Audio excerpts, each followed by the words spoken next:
Okay, ready? In 5, 4, 3, 2, Wait, what are you doing? There we One. go. You need to let that happen first. Sorry, You my need bad, to my let bad. that happen first. All right. Welcome to another episode of We All We Got. Yeah. We are in a special location in Mississauga. We are at the Erin Mills Parkway, Erin Mills Town Centre, and we are going to be introducing two special guests. The store is called Ragstop. Yep. It's on the lower level of Erin Mills Town Centre, entrance F beside Cineplex. And we have two special guests here that they're going to tell us about the place. We have Mark And Ashley. Welcome. Here we go.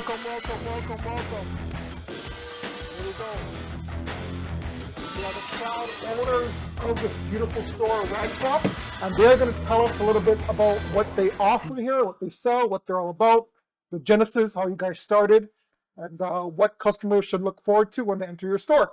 So welcome, Awesome. Ashley. Welcome, Mark. Welcome Thank to the you. podcast. Thank We you. appreciate it. Thanks for having us. Thanks So- for that warm welcome. So tell us more about Ragstop. How did it start? What you guys do? Dig in. Yeah, so Ragstop is a collective and vintage Y2K streetwear and what else? Collectibles. Collectible store. We started during I guess pre-COVID, like 2019. We started to establish. championship year. Yes, that was a great year. Change lives. Changed lives forever. That's when the Raptors won. Life was good. Actually, Mark had been doing like thrifting and reselling for prior to 2019, but 2019 is when we started our Instagram. I was dating him at the time, and he told me about his interest, and I was like, you should like try sell this on like Instagram, or maybe we should go to like markets. And at first he was like hesitant of um doing that kind of thing like in person, and that type of stuff. But over time we made an Instagram for him in 2019, and then pandemic hit. And I think that's a time where people started reflecting on how to make more money, how to their different careers and like passions. And I think that year was the peak of the vintage era, I would So say. you definitely took advantage of, even though it was a negative time period for a lot of us, you felt as if it was an opportunity for really to showcase this genre of nostalgia regarding video Yeah. games and clothing line and Yeah, things definitely. that mean a lot to you for the older generation, I should say. Yeah. And like, Mark, you can tell about your experience and how you started. Yeah, first. sure. So I started back in 2012, around there. Okay. It was more when I got my first job, Okay. working at Tim Hortons. I was just on YouTube checking stuff out. And I was like, oh, these guys have some pretty cool hats. So I started off with like vintage hats. It was more about like how the hat looked and how unique it was. So that's kind of why I wanted to get those hats. I wanted to be my own unique person. I didn't want to have what everyone was style. wearing at the time. Yeah. So from there, I've been buying hats. It went to a point where I'm getting like 10 hats in the mail every other day, and the mailman has like 10 boxes to carry. Is like, oh, Do you remember your first hat? the first hat I got, Yeah. it was a Toronto Raptors hat, Okay. but it was a retro hat. It wasn't a vintage hat. Okay. At the time, I didn't know if it was vintage or not. There's a store. It was in somewhere in downtown called Snapback Goods. Okay. So they at that time they had like all the hats displayed there. It's like like the ones that I kind of didn't know about. So I went for the cheaper one. It was like $20. Okay. And then the ones they had were like 100 plus. Yeah. I was like, oh, it's a bit out of my budget. But from there, those guys have been posting a lot of hats that you would see now. They're like worth like $500 or That's so. right. That's right. Yeah. Retro snapback hats. Yeah. And then during the year, I was also like selling on the side, eBay, Kijiji at the time, Mhm. and then like other platforms as well. Mhm. Just kind of as like a side hustle. Yeah. I'll go to the thrift once in a while and then put stuff online and then go to work. So when you started this, did you see it more like simply something to do out of your passion, or did you see an actual significant monetary value after of doing this? Like, which one did you So in the beginning, it was more passion. more passion? Mhm. It was more, okay, I'm gonna go to the thrift store and see what I could find for myself. Okay. So there's actually a group that I got into. It was a Facebook group. Hmm. It's called Worldwide Vintage Snapback Exchange. Okay. It's a group with, I guess, people all over the world. Hmm. And I met some really close guys that I still talk to at this time. Good. They have a store in Kensington Market. Okay. Their name's Retroheads. So we would do like meetups Hmm. once in a while, kind of like showcasing all our hats. We have some photos actually that we're playing pool, Mhm. and then all our hats are laid there, and it's all like vintage hats. Nice. It was crazy. The But time of meetups. yeah, Yeah, people meet up. yeah, I didn't think it would be like something we could turn into like a business. Well, that's my next question. Yeah. At what point did you see that, you know what, this can actually do good, and we have something here? At what point did you realize that you really had something special here? Yeah. So, because of the pandemic, there was obviously like a boom in vintage and a lot of vintage resellers, and um, there was a lot of like different pop-ups that we attended. Mhm. So back then there was a pop-up called the street market. That was one of our first pop-ups. Mhm. And So our first pop up was at Scarborough Town Center. Okay. yeah, So from there, it was like a vintage community of Mhm. all the same it was the stuff. first time a vintage market was hosted in Yeah. a mall. Nice. Yeah. So from there, um, it was pretty unexpected about like how much money we made. Mhm. It was like Was it a shock? it was shocking. Yeah, it was like that was I say like point where I was like, should I go to work again, Mhm. continue working, or fulfill this business and see where it takes me? Mhm. And Yeah. then I took that route. There you go. And then Yeah. during that route, I had family telling me, go back to work, go Of back to work. Yeah. This won't Even me, even it's not even me, sustainable. surprisingly, Yeah, I was, yeah. I stuck to it, and this is where we are now. There you go. You had that little voice in your ear knowing, saying, keep going, keep going, keep going. And there you go. Yeah. You guys both now have a beautiful store. Thank you. Thank you. We're Yeah. definitely impressed. And Feel like a kid again. absolutely. That's what we want people to feel That's our like. goal. Yeah. So we're not going to reveal our age, but this definitely does bring us back. Bring us back a few. Proud of it, son. You told me off screen, so I'm showing my age, but with all the gray hair, I can't help it. Yeah. Yeah. Yeah, I think that because of all the pop-ups, we were consistently doing pop-ups for 4 years. Mhm. Every weekend we would go to any pop-up we could. Mhm. There's a lot of pop-ups in Toronto, so we attended all of those. Yeah, just engaging with people in person. Pop-ups were a real thing, and that's how we created our own pop-up called Nostalgic Market. Mhm. Because it's very hard to get into pop-ups because there's a lot of small businesses that want that spot, and sometimes there's not a lot of opportunity. So sometimes you have to create your own opportunity. Yeah. So When we have something so unique as this, Yeah. right? You definitely would stand out, right? Yeah. Which would obviously attract more business for you guys and Yeah. set you guys apart from everybody else, right? Yeah. Yeah. Definitely. Got any questions? Hey man. So like the connection that you make, does that help get you into the pop-ups, or is it just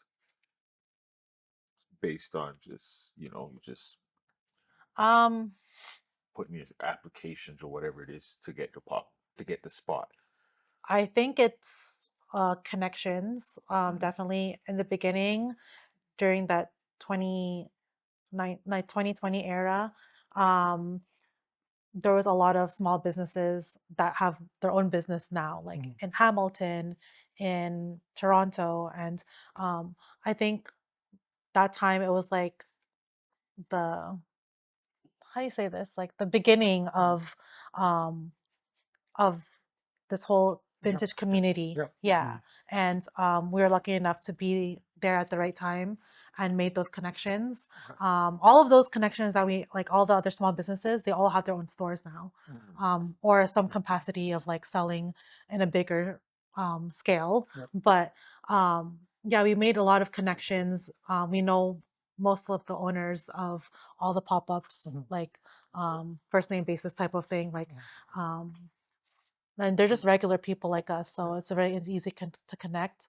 And we've known them for maybe like 5 years now. Like there's like Hippie Market, Welcome Market, Good Friends, like all of those markets in Toronto. We have a nice relationship with them, and we started off with all of them. TSM, we started with them, so it was nice to build that community, and that was an exciting period because that's when everyone was into that fashion, and it was Now, at do its you all. guys, Yeah. if one item isn't selling, would you guys give it to another store like that you have a connection with? Do you guys like cross clothes with each other, or is it just okay, this is our clothes, send them to us? Or do you guys, would you like, okay, this is not selling here, let's see if this other store would want it and sell it to them, or exchange certain items? Say they have items that aren't really selling, would you guys exchange it, or is it just straight just send them to us?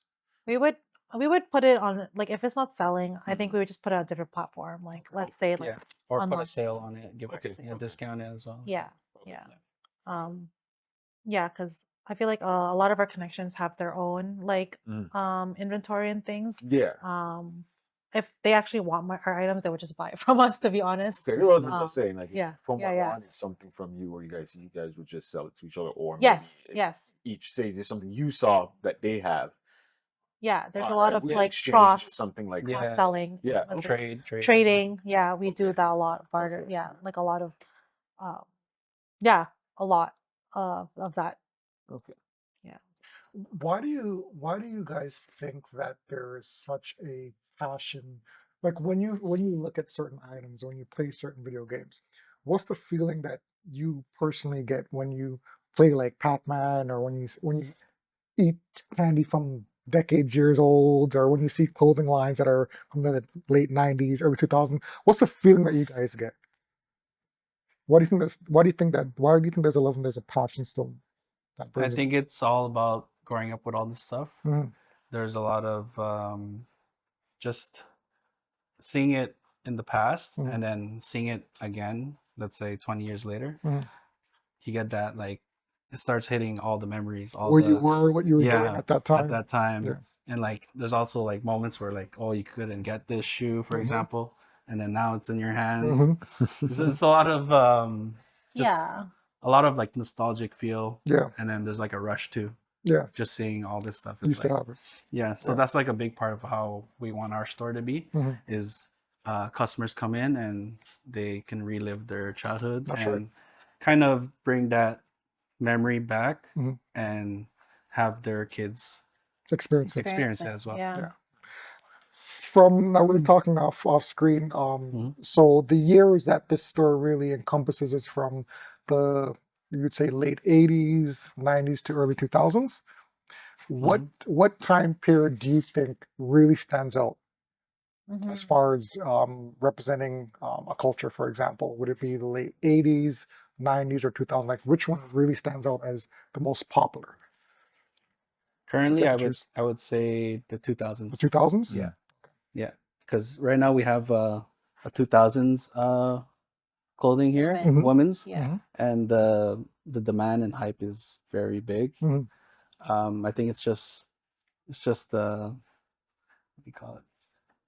Trendy. It's just very like in Unique trend style. right now, and it is unique because there's not a lot of other places you can get specifically women's stuff. So it definitely brings in a crowd. Also with the men's Y2K, everyone's all about baggy clothes and Still there? yeah, it's coming back. It's Yeah. coming back. That's funny. Never left. Never left. I work I work in the public, and I'm always looking at why are kids wearing such tight stuff. That's what I see right now. But I do see a little bit of a comeback of the baggy clothes, Baggy. Yeah. of the pants hanging down. Not my thing, but back in my day, baggy everything, puffy jackets, Yeah. big pants, 90s, yeah. 90s. Oh, Yeah. yeah. So Yeah, I like the 90s. 2XL jerseys Yeah. up to the knees. so you're a you prefer the 90s era. I love the 90s. I think the 90s, like I was, yeah. Uh, the 90s era was, Best era ever. it was. I think it was the start of everything, Mhm. especially hip hop culture Mhm. and R&B culture. They Mhm. really shaped the way people dress Mhm. to this day, Mhm. and you have to pay some respects to that for Absolutely. sure. And the influences of like Jay-Z and Mhm. Tupac and Mhm. Biggie and all Mhm. those like really influential people with their street style Mhm. and from the streets. And I think though that's really impactful. Even even um Baby Fat is Mhm. coming back too. They have their reality show again, Okay. and No way. yeah, they restarted Kamora Simmons. Yeah. Yeah. She restarted her. Sorry about Really? I that. didn't know. I know I did hear about Baby Fat making a comeback, but I didn't know it was Yeah, really like it's going that yeah. got that far The young already. girls are buying. I literally saw we had a Y2K pop up last week with our friends Yes, Sarah. She's I've seen very that on the Instagram. yeah, she's really she's in that niche of Mhm. Y2K, and I saw a few girls wear baby fat jackets, the puffy ones with like the fur The trim hood. on the hood, Mhm. Yeah. the little like the long string. Mhm. Yeah, it's just Like coming crop back. too, right? Crop. Yeah, and yeah, it's cropped. It's like up to here, and it's just coming back, and it's just nice to see that that style is relevant now, and Yeah. Mhm. it was a good era. So if we had to do a short little dress down about how you dressed back in the 90s, give us your style. What were you wearing back in the 90s? Don't be shy. I would okay, 90s. Hmm. What was the Ashley look? 90s. I would say like it's very basic, but the Kugi sweaters are Okay. nice. I think I know it's mainly for men, but I think it's unisex for sure. Mhm. And probably um Listen, women can wear it's kind of like anything, mixed. man. I think It 90s doesn't matter. yeah, it doesn't matter. And probably nice pair of jeans. Okay. Yeah. Okay. Mark, Yeah. what about you? What's the Mark style Uh, from top to bottom? for 2000s. Yeah. So that time I was wearing 2XL Kobe Bryant jersey. Hey. Oh, nice. We got you. We got you. Under that, and then over it, I'm wearing a Rockwear hoodie. That's Okay. like up to my knees. Okay. And then I don't remember the pants, but those pants were just Did you rock What the shoes? long tees though? the long tees. Yeah, I did. Okay. Yeah, the under the jersey too. And what shoes were you wearing? Shoes. Yeah. It was these Jordans that Of I course it was got. Jordans. You know, I've never had a pair of Jordans. I It- never had it back then either. Not until like recently mean, I got Yeah, me Jordans. too. So, I forgot yeah. what they're called. I think they're Dub Zeros. Okay. Mm. It was like kind of the pair could afford at the time. Yeah. But it was good enough. My dad still has it. Oh, But really? yeah, he still wears it to this Oh, day. really? Yeah. Okay. Wait, the ones you wore? Yeah, the ones I wore. Oh. Okay. Yeah. Why are you Re- laughing? No. Recycling Yeah. for the max. Yeah. I'm surprised I have it because a lot of my like we're Filipinos, so a lot of my stuff went Shout out to the back Filipinos. home. Yes, shout out to Filipinos. Went back home Mhm. because I don't know, a lot of cultures bring things back home, right? Mhm. Like to help out. Mhm. But yeah, a lot of my stuff got like sent back home. All the hand-me-downs. I wish I had Yeah. back. They wish they could bring I that wish you back. got it back. But but even for the 2000s, I wish I could afford like a juicy couture tracksuit. Mhm. That's something I would wanna ever like would wanna rock for the Okay. 2000s. Okay. Mhm. What about the hairstyle? That's one thing I want to know. Oh God, my hairstyle in the 2000s, it was like a comb over. It was not good. Before Yeah. coming soon, right, Ashley? Yeah, Was it the Aaliyah comb it was like a over? comb over. Yeah. Okay. It was like heavy makeup. Yeah, it was like layering like tank tops. Oh, okay. It was like Hollister. I don't even know why Hollister, but yeah, it was so weird. But Okay. it's coming back. It's nice actually.